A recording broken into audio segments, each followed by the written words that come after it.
दोस्तों, सपा के दलित सांसद रामजी लाल सुमन ने राणा सांगा पर एक बयान दिया था।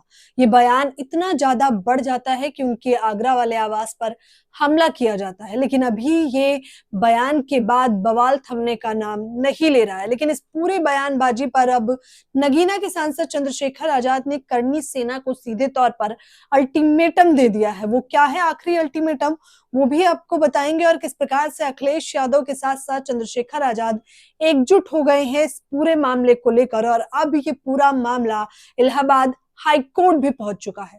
नमस्कार दोस्तों, आप देख रहे हैं हिंद समाचार और मैं हूं आपके साथ ज्योति यादव।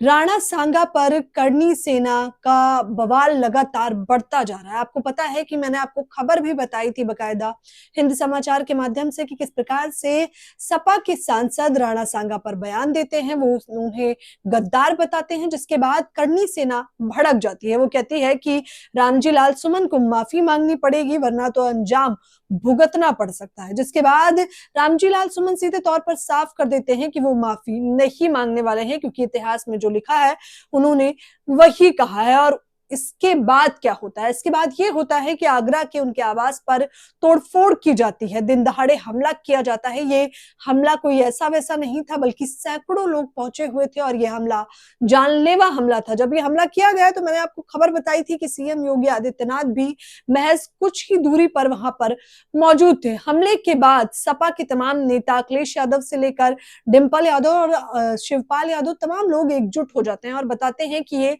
सोची समझी साजिश के तहत हुआ है।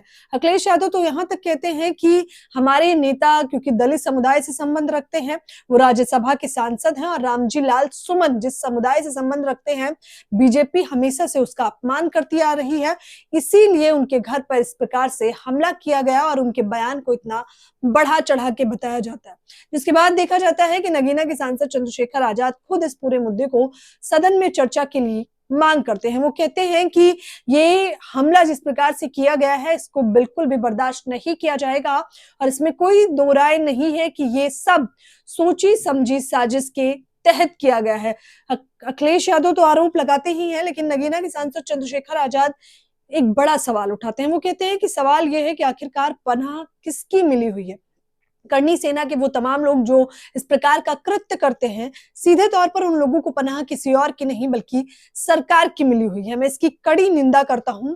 न केवल वो निंदा करते हैं बल्कि वो ये भी कहते हैं कि मुझे ऐसा लगता है कि जिस पार्टी से वो संबंध रखते हैं उस पार्टी को पुरजोर तरीके से इस आवाज को उठाना चाहिए। करनी सेना ने 12 तारीख का अल्टीमेटम दे दिया। जब करनी सेना एक तरफ अल्टीमेटम देती है तो वहीं दूसरी तरफ आजाद समाज पार्टी के किशन जाटव भी अल्टीमेटम दे देते हैं। वो कहते हैं कि भले ही रामजी लाल सुमन किसी भी पार्टी विशेष से हूं, लेकिन वो हमारे समाज से हैं, तो अगर आप अल्टीमेटम दे रहे हो तो मैं भी यही कहना चाहूंगा कि 20 अप्रैल को कहीं भी मिल लेना, किसी जगह भी मिल लेना, समय दिन तारीख सब कुछ बता देना, आजाद समाज पार्टी के लोग वहां आ जाएंगे। यानी कि आजाद समाज पार्टी, नगीना के चंद्रशेखर आजाद दोनों ही करनी सेना को अल्टीमेटम दे रहे हैं। अखिलेश यादव ने भी सीधे पुरजोर विरोध किया है। अब देखना यह होगा, क्योंकि ये पूरा मामला इलाहाबाद हाईकोर्ट में पहुंचा है, तो कोर्ट इस पर क्या कुछ फैसला सुनाता है। लेकिन करनी सेना अभी भी उसी मांग पर अडिग है। उनका कहना है कि रामजी लाल सुमन को माफी मांगनी पड़ेगी और उनके सदस्यता रद्द कर देनी चाहिए। क्या इस पर कोर्ट कुछ बड़ा फैसला सुनाता है या नहीं? और सबसे अहम सवाल